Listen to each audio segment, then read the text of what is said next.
To predict every game of Maryland's schedule.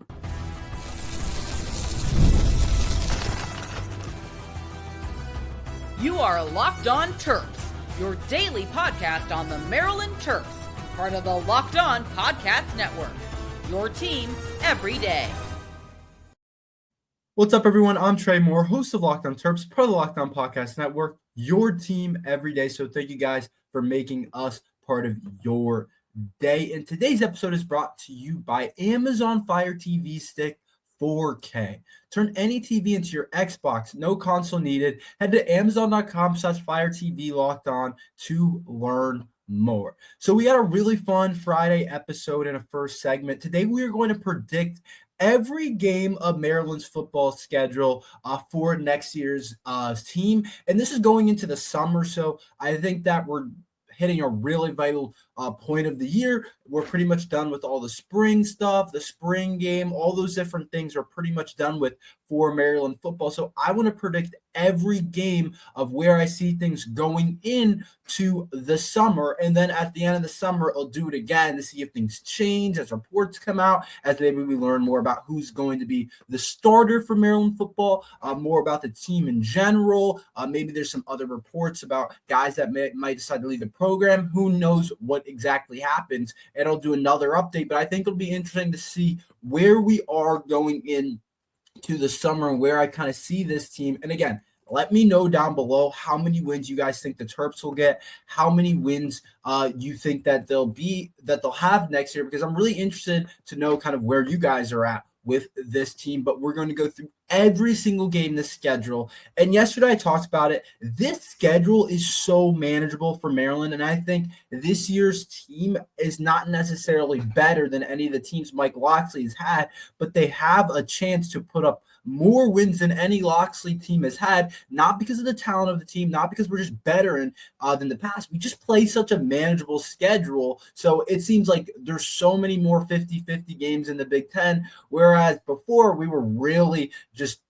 praying that Ohio State has maybe its worst game of the season. We play our best game of the season, and maybe we're able to make it work. But there's so many more manageable games next year for Maryland, which I do think is really big for the Terps, and it's going to make a lot of it really interesting for Maryland basketball. So we'll talk about that, or Maryland football, excuse me. We'll talk about that, and I want to predict every single game of the season. So we start off FAU, Florida Atlantic, August 30th.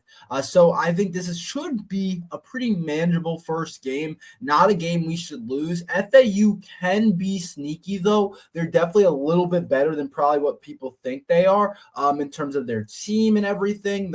I think they're a basketball team, went to the Final Four a couple years ago, but obviously we're not playing basketball. But I do think that this is a team that, if you're not careful, can cause you some trouble. But I do think this should be a win for the Terps. We're better than FAU. They're not better than us at all. So I do think that's a win that we should be able to have for the Terps. I mean, Michigan State, they took them not as probably seriously as they should in their first game last year, and they only ended up winning 10-16, which is kind of crazy from Michigan State. But I think Maryland will take them serious. I think that's a pretty manageable win. I don't think there's too much to get into with that. And then we play Northern Illinois in our second game. 1-0. I'm going to make sure I keep track of this. It's tough to talk and keep track of the record. But 1-0 for the Terps. And then we play Northern Illinois football. Again, a team that we should honestly beat, a team that we should have no trouble beating, a team that we're going to be better than, more talented than. If you take them serious enough, like, that's a team we should end up beating, not a team we should lose to. They had a really interesting year last year because they brought down Notre Dame. So that kind of makes their season. But this is what I mean. This Northern Illinois team can be sneaky decent. They beat Notre Dame last year, had a really awesome game plan to beat that Notre Dame team. And they also had a pretty close game against NC State, which is another Power 4 program, 24-17 last year. But I do think the Terps should win that game to get to 2-0. But those are two sneaky teams to start. Those games will tell us more than what probably people think. Then we play Towson September 13th. I think that's a pretty easy win as well. Not too much to go over there. So I have the Terps starting 3-0. I think most people will against FAU, Northern Illinois, Towson. I think it's pretty reasonable to say that we start 3-0. If we those are 3 wins we need if we want to be a bowl team next year, because it only gets harder from there going into the Big Ten. But that's a pretty manageable 3-0 start for Maryland football. So that's how I see us starting the year. And then we get into some more of the juicy stuff. And we get Wisconsin, which might be the most interesting game of the year on September 20th. One, it's our first Big Ten game. Anytime it's your first Big Ten game, you want to see kind of what your team does, how your team shows up, how your team looks. And that's our first Big Ten game of the year, which I think is going to be really big for the Terps. So we're going to see exactly how that goes and how Maryland handles that and how Maryland handles their first Big Ten game of the year. I do think that's going to be interesting, but I do think that the Terps will be in that game. And then we also play former quarterback Billy Edwards at Wisconsin, who should be the starter for them. So that's another part of it. That's going to be really interesting. So we're 3-0 at that point. We're on the road, though. Our first road game of the year against a tough Wisconsin team. I go back and forth. I'm like, we know Billy Edwards pretty well. But that Wisconsin team's definitely going to be pretty good. I'm going to say we go to 3-1. That's what I'm going to predict. That's what I kind of see happening. And then in a really close, low-scoring game, I see us going to 3-1. And then October 4th, we have a Washington team that's really interesting next year. Don't know a ton about them, but I'm going to say at home we get our first Big Ten win against a Washington team. Maybe Malik Washington's playing by then and gets his first real win against a tough Washington team to get to 4-1 on the season. If you can get to 4-1 to start, I think you'll take it. Not slipping up against FAU, Northern Illinois, splitting Wisconsin, Washington. I think that's pretty good. So that is to get to 4-1. And then next week, you have a game against Nebraska. I think Nebraska is going to be pretty good next year. Dylan Raiola, year 2, he had some glimpses of being excellent last year. Obviously an up and down year, but that's just what's going to happen out of your freshman quarterback. He had times when I thought he looked really good, really solid. So we'll see what happens there. But I think this Nebraska team is going to be tough. It is at home, but I think Maryland moves to 4-2 on the year and takes a loss to Nebraska. Maybe one that we want back, but I just think that Nebraska has a little bit more juice. They have a little bit more experience at the quarterback position with Dylan Raiola playing an entire year last year, and his talent might start to kind of pop up and look really good. October 18th, UCLA, which another really interesting game. So we have some interesting quarterback battles to start the year. But the Nico kid transferred. I don't want to try and say his last name. The kid that came from Tennessee, really poised recruit. He comes from Tennessee over to UCLA. Another really interesting game. I'm going to say Maryland might drop this one and head to 4-3 on the road against UCLA. And so we've cooled down since our start. And then we have Indiana at home playing Roman Hemby, playing Kellen Wyatt. I think Maryland gets revenge over those guys against the Indiana team that I think is going to take a step back, a big step back from where they were last year, and actually get to Maryland, I think, is going to actually get to 5-3 on the season, which I don't think is necessarily a bad start with this Maryland team. And then we have an interesting game against Rutgers on November 8th. I think we win that game to get to 6-3. So Terps are sitting at 6-3. I think you'll take that. What are you, bowl eligible at that point? With still a couple games left. That's why I think the schedule has such a high ability for Maryland actually to be able to do some different things, just because you like every game it's winnable. There's no games that I'm like, dang. And then we play Illinois November 15th on the road. I'm going to say we lose that game to drop to 6-4. I think I've counted that right. 6-4.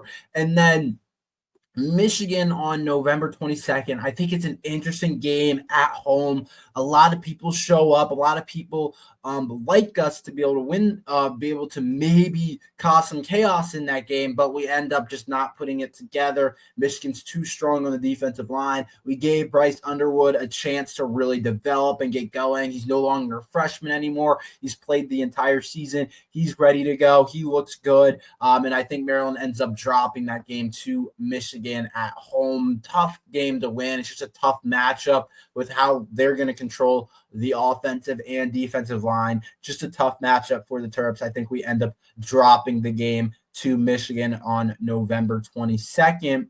And then on November 29th against Michigan State, I think we dropped that as well, I think, on the road. And we end up being around 6-6, which I think Maryland, I think that's about, I don't know exactly what I'm going to check our win total. And one day I'll say, is Maryland going over or under their win total?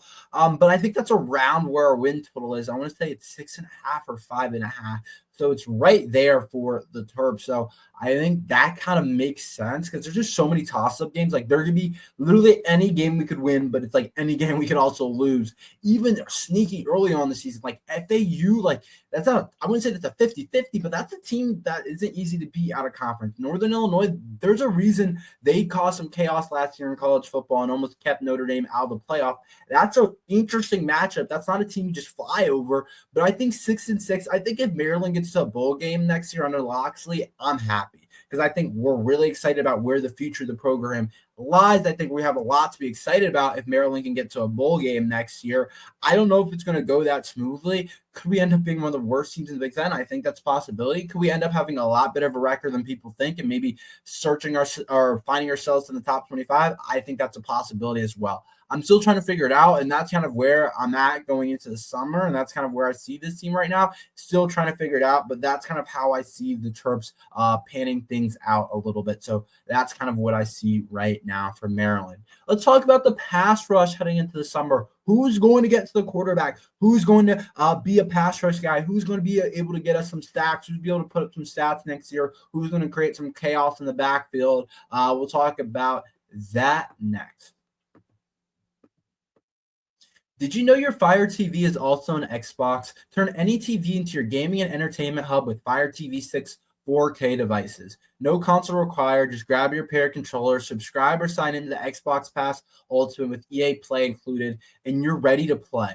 Dive into hundreds of premium titles from EA Sports College Football 25 to Call of Duty, Black Ops 6, and as easily as you stream your favorite show, it's gaming made simple on all your Fire TV. With Wi-Fi 6/6E and auto low latency mode advanced technology, Fire TV 6 4K delivers smoother, more responsive gameplay with lightning fast speeds you need to stay competitive. With 4K streaming, watch more than 1.5 million movies and TV episodes from your favorite subscribed services like Netflix, Prime Video, Disney Plus, Max, and more. Play high-quality Xbox games at a fraction of the cost of a console. Already have a console? A Fire TV 6 4K device is more affordable and easier to travel with, allowing you to take you and your kids to games wherever you plug in. Head to Amazon.com/Fire TV Locked On to get started. Game Pass Ultimate subscription and compatible controllers required. Available on select devices including Fire TV 6 4K, Fire TV 6 4K Max, and Fire TV Cube. So let's talk about Maryland's pass rush. I think this is a really interesting subject. I'm going to go ahead and say it. I'm concerned about Maryland's pass rush. I'm concerned about us being able to get to the quarterback. And I feel like it's been like this the last couple of years. And this might not be something that I've talked about enough for Maryland football and how it's kind of been poor for Maryland and it hasn't been good enough. And I've kind of been disappointed with the pass rush over the last, I don't want to say disappointed, but I just think it's lacked. It hasn't really been there for Maryland. Maryland's pass rush hasn't been good under Loxley. We haven't gotten a lot of it. We haven't really gotten any of it. There's no pass rusher that I can point to that I'm like, he really helped us win games. There's a reason you see Maryland receivers in the NFL, Maryland corners in the NFL, Maryland secondary guys in the NFL, because we're able to develop those guys. Those guys end up being really solid Big Ten players. The pass rush, we're just lacking it. And we're bringing in a kid in the 2026 class, hopefully, in Zion Ely, that should be able to change that. And hopefully someone on this year's team can change that. But I just think the pass rush for Maryland football hasn't been there, hasn't been that good. And it's such a big part of football. It just is. People will tell you, what are the most important positions in football? What are the most premium positions? Like, when people are talking about the NFL draft and like where you pick guys, like the value of guys, they'll say quarterback first, which you can't argue.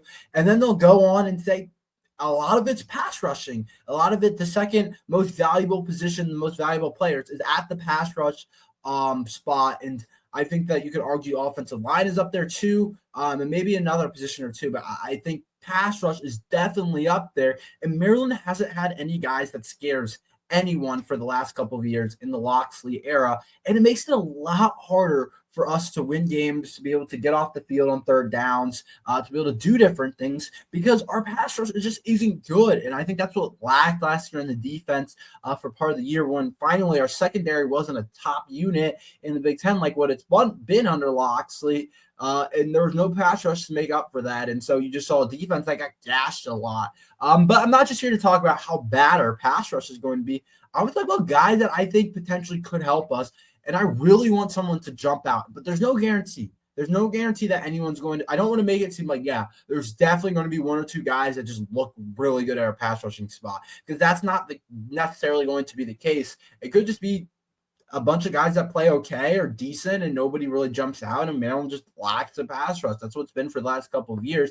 And we lose a lot of our sack production in Kellen Wyatt and then Caleb Wheatland also. Caleb Wheatland was a guy that even though he played inside linebacker, he was like second on our team in sacks, I want to say, or might have been first. It's like you just lose production. And Kellen Wyatt was the same thing. I think he was first or second on our team in sacks. I forget the exact numbers. Now that they're gone, it doesn't matter a ton, but you lose some of that production. And I'm like, who's going to give us that production?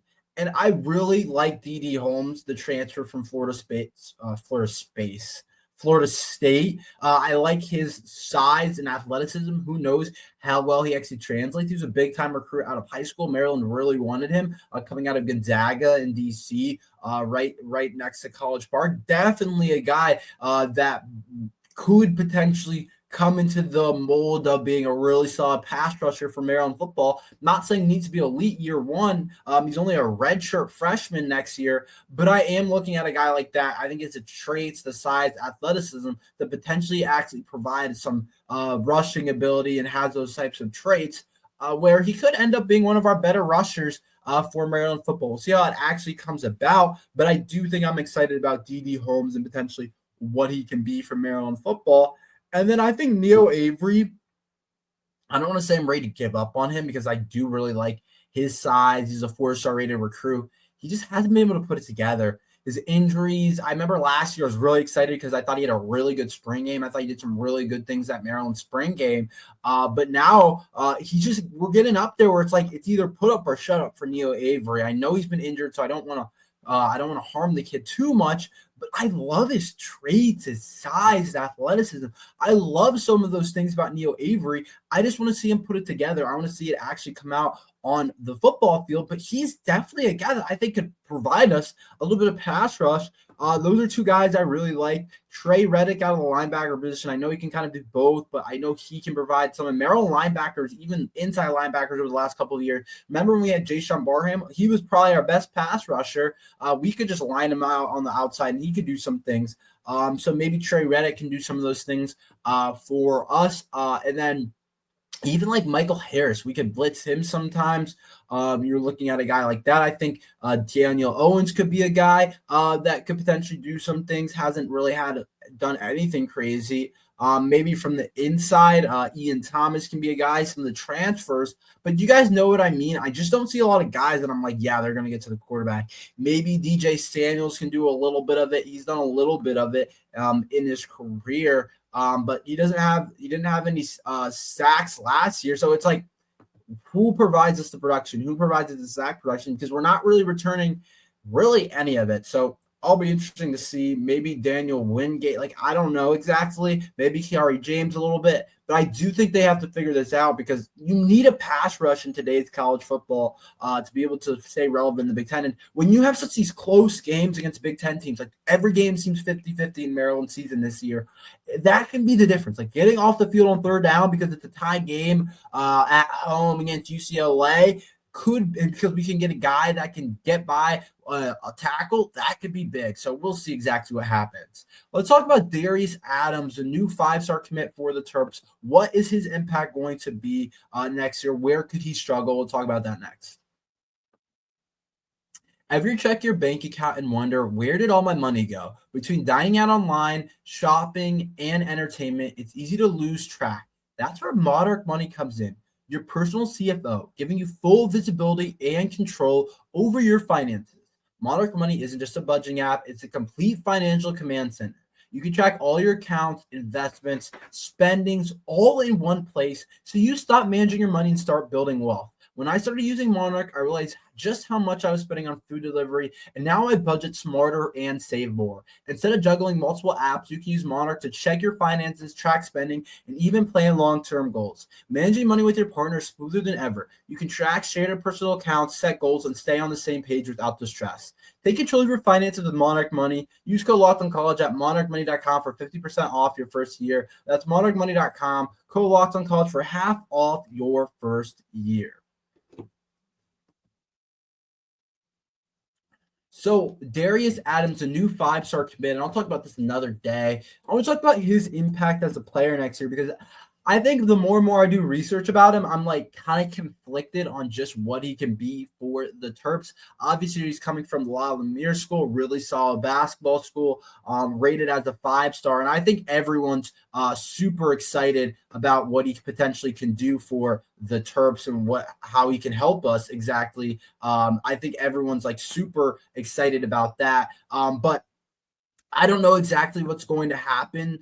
So I think this could be a really interesting pickup for Maryland and everything. I do really like Darius Adams' game and what he can bring to the Terps. I just don't know exactly how he's going to translate, how he's going to help Maryland exactly, what the case is with him and everything. But I do think he could be somebody that definitely helps Maryland a little bit in those different things.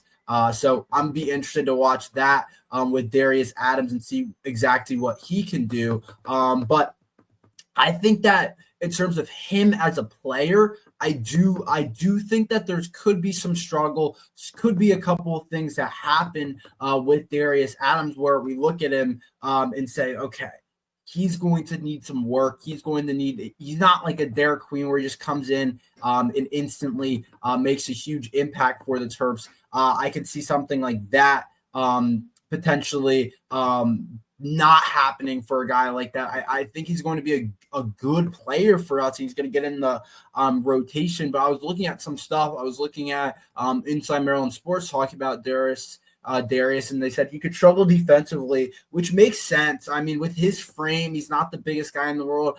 He's not the biggest guy. He's not the strongest guy. They have him listed at 160. He definitely could struggle a little bit defensively. I think that's definitely a possibility for a guy like Darius. So we'll see exactly what happens there. I think offensively, he's going to make up for it. I think he's really talented offensively in terms of his scoring ability, but I just don't know exactly how he'll look, what he'll do exactly. I think that's definitely a question mark. But do like his game overall, so we'll see exactly what happens. That's all we have for today. Thank you guys for listening to Locked on Terps. Make sure you like and subscribe. We're here every day talking Maryland football and basketball, so thank you for listening.